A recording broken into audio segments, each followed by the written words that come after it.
When you tell the truth, you don't have to remember what you said. This is The Rich Stevens Show on News Talk 850 WFTL. You know, there's no doubt that the Palm Beach County Sheriff, Ric Bradshaw, is going to win his fourth term. He's raised a lot of money, close to $1 million, I'm told. He has 4 opponents going against him. They've raised about $20,000 combined.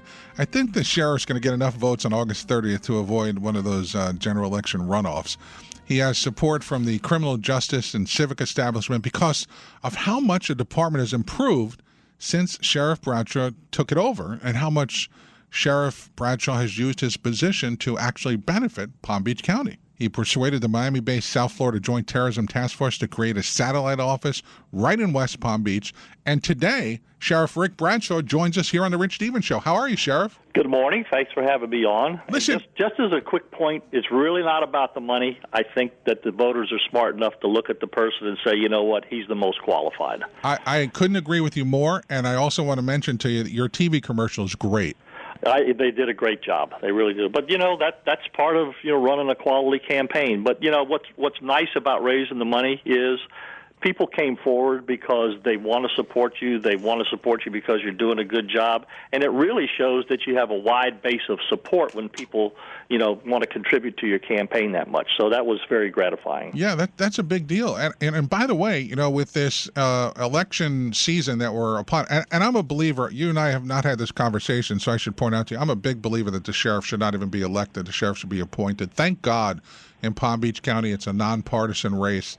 Like in Broward County, it's the exact opposite. So the politics get really nasty, and politics shouldn't be involved in law enforcement. No, absolutely not, and that's why we made it nonpartisan. You shouldn't care when a deputy shows up to your house. You don't care what party they're with. All you care is they're the best trained, best equipped, most educated, and have the ability to give you the best service possible. And that's what we try to do here. Yeah, and by the way, I have to say thank you for all you do, and thank you to all your deputies. You have a great team behind you and working for you, and that makes a tremendous difference because people in today's day and age where people are so against law enforcement, and I got to tell you, Sheriff, I never experienced this until I moved to South Florida. I really didn't know until I made it clear that I support law enforcement. So the kind of stuff, excuse my language, the kind of crap that you people have to put up with on a daily basis is just awful.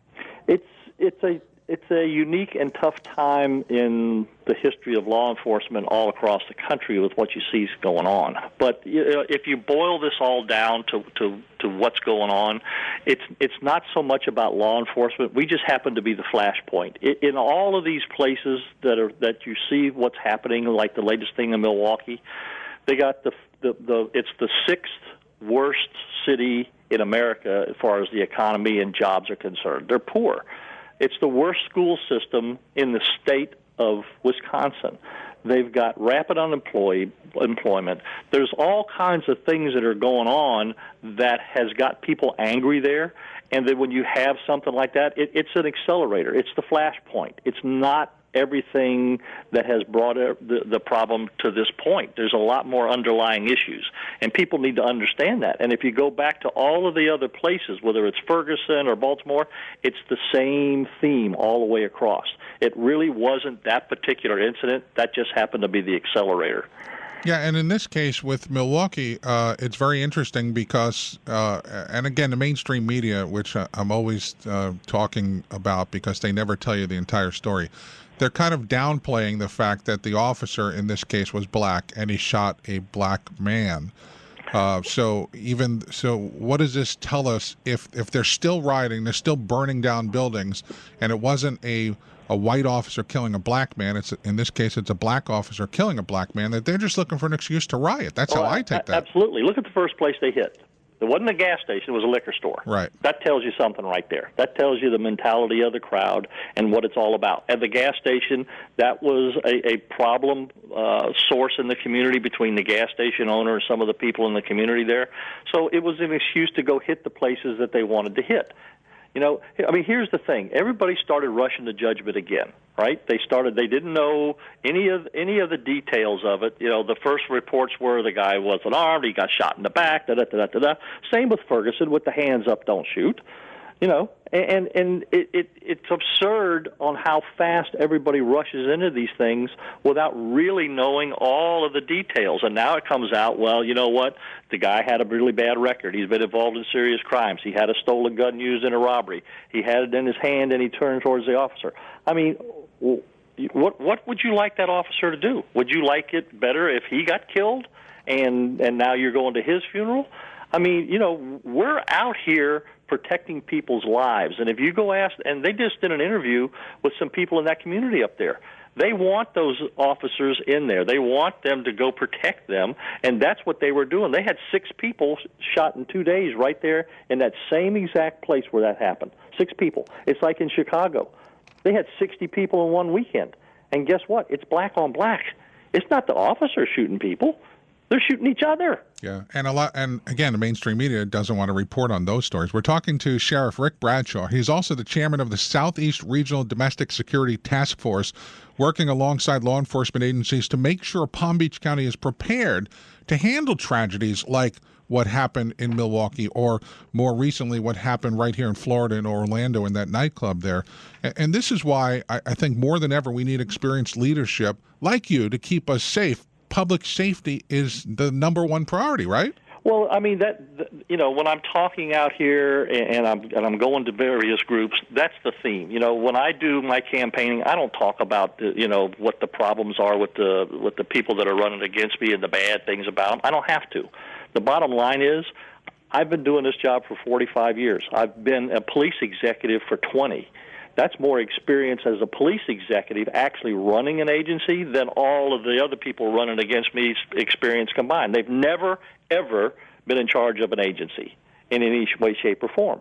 So I think people at this point in time are saying to themselves, do we want an experienced leader, one that's doing what most people say is a very good job here, or do we want to take a chance on somebody saying, well, I think I can do this. I've never done it before, but I think I can do it. I think I can keep you safe. We're not in a time period right now where you want to have somebody that says, I think I can do it. You want somebody that's doing it and has the experience to do it. And that goes right to the point of why we are the leader in regional domestic security. Why we're the lead agency is because we have the expertise, we have the technology, we run the Intelligence Fusion Center, and we're the people that are making the decisions on your quality of life, your safety, and keeping these bad people out of our country and our community that are trying to get in here through our border, which is the ocean. So this is not a time to, say, well, you know what, I think I'd like to take a chance on somebody else. We're not talking about electing a county commissioner or a state senator or something. We're talking about the person that's going to keep you and your family safe. So I think the public's smart enough to realize that, and that's why I think that they're going to make the right decision. We're talking to Sheriff Ric Bradshaw. Palm Beach County homicides, by the way, are currently at the lowest 6-month total in years. Crime has been down 25% in the last 5 years, and that's all thanks to you and your department too. Well, we've done a good job of fighting the gangs. Nobody in this state has fought the gangs harder than we have. They're the ones that are mostly responsible for violent crime. You just saw one in Riviera Beach where they actually pulled up somebody in a car and shot him, and the little 3-year-old child was in there and got killed also. So, we've done a good job on that. We got a lot more to do, and we're on it every day. But that is the fight out there because, the vast majority of violent crime is associated with gangs, as is identity theft, as is narcotic sales. Now we're fighting the heroin epidemic because we, got rid of all the pill mills, and now they've turned to something else. So it's an ongoing battle. And, again, I go back to you want the person that's got the expertise that's showing you he can do the job, and we've shown we can do that. And the good thing is also you always seem to be 2 steps ahead, which is obviously important as well, and that's all the years of law enforcement background. Yeah, well, forecasting what needs to be done is an important part of making sure the community stays safe. Our deputies are trained, to handle any situation that comes forward. They got the technology. They've got the equipment. In Orlando, they were a little bit undergunned, just like what happened in Dallas. Our deputies, each one of them have ballistic helmets. They have rifles with them in the cars. They have personal protection shields. So they don't have to wait for anybody else to come and help them.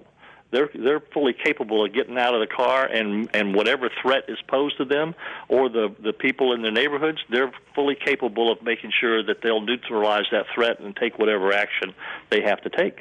And we appreciate you being prepared for that. Sheriff Ric Bradshaw, I just want to give you my prediction. I'm going to say on August 30th, that evening, we're looking at maybe 74% of the vote for you. Well, I hope you're entirely right. I'll take the 50% plus one because it's a win. And, you know, this is not so much about me as it really is about the agency and the people thinking they're doing a good job, but it's more about making sure that we just continue to keep people safe in this county. That's what my interest is. That's why I'm running again.